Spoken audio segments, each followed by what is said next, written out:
ભાવિન આ બધું શું છે? ખાલી 5,000 તમે એટલા જ કમાઈ શકો છો? તમને શું લાગે છે કે હું આ 5,000 માં ઘરનો ખર્ચો ને મારો ખર્ચો ને બધું કરું એમ?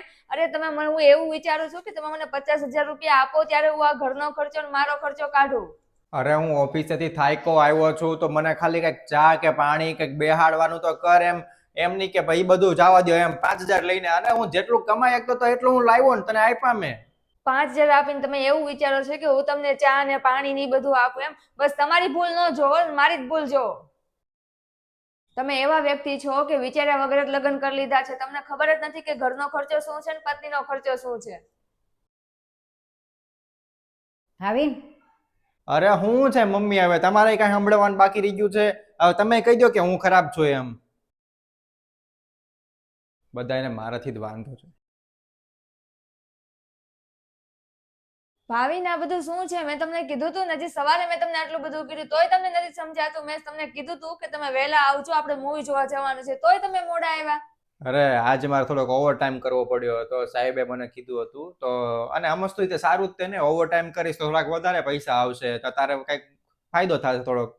ઓવર ટાઈમ કરીને કર્યું હું તમે ઈ તો કયો પેલા. અને મેં તમારી પાસે પૈસા નહોતા માંગ્યા, ખાલી ટાઈમ માંગ્યો, તોય તમે ઈ નથી આપી એકતા. તમે પૈસા તો નથી કમાઈ એકતા પણ ટાઈમ એ નથી આપતા. કાંઈ વાંધો નહીં, હું ફ્રેશ થઈ જાઉં પછી જઈએ આપણે. હવે મારે કાંઈ નથી જોવું, મારો સાવ મૂડ બગડી ગયો છે. અને મારે કામ હોય ત્યારે જ તમારા ઓફિસમાં કેમ કામ આવે છે? અત્યારે સુધીમાં કોઈ દિવસ કામ નથી આવતું.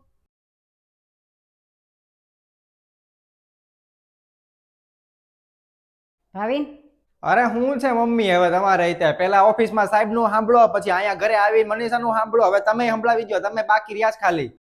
કમાવ તોય વાંધો, ન કમાવ તોય વાંધો. આ ઘરમાં મારાથી જ બધાને વાંધો છે, ખબર નહીં શું છે. મને તારાથી કાંઈ વાંધો નથી.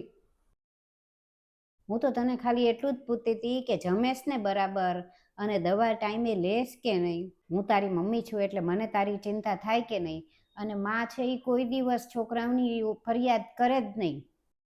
માને છોકરાથી કાંઈ વાંધો જ ન હોય. અને તું જે કરેશ ને એ બરાબર જ કરેશ ને બેસ્ટ કરેશ. અને મને ખબર છે કે તારે ઓફિસનું એટલું કામ હોય, પછી આ ઘરનું બધું જોવાનું હોય, પણ તું જે કરીશ ને એ સારું જ કરીશ. અને તારે ઓફિસની કે ઘરની કોઈ પણ મુશ્કેલી હોય ને તો તું મને કહી શકે છે. હું તારી માં છું અને હું હંમેશા તારી સાથે જ રહીશ, કેમ કે માં હંમેશા છોકરાઓની સાથે જ હોય. મિત્રો, આ દુનિયામાં દરેક સંબંધોમાં કાંઈક ને કાંઈક સ્વાર્થ છુપાયેલો હોય છે. અને દરેક સંબંધોમાં દરેક વ્યક્તિ પોતાનો સ્વાર્થ સમજીને અથવા તો પોતાનો સ્વાર્થ ગોતીને જ એ સંબંધ સાચવતા હોય છે. પણ એમાંથી એક સંબંધ એવો હોય છે કે જે માનો પ્રેમ છે કે માનો જે સંબંધ છે એ ખાલી એક નિસ્વાર્થ પ્રેમનો સંબંધ હોય છે. એટલે આ વિડીયોની અંદર જે અમે દેખાડ્યું છે, જે અમે સમજાવ્યું છે, એમાં બીજું બધું તો ઠીક છે, ખાલી અમસ્તું જ લીધું છે. પણ એમાં જે માનું પાત્ર છે એ એટલા માટે લીધું છે કે જેમાંથી આપણને સમજાય, કે જેમાંથી આપણને ખબર પડે કે માનો પ્રેમ એક નિસ્વાર્થ હોય છે. બાકી તમને વિડીયો ગમ્યો હોય તો લાઈક, શેર અને કમેન્ટ કરજો.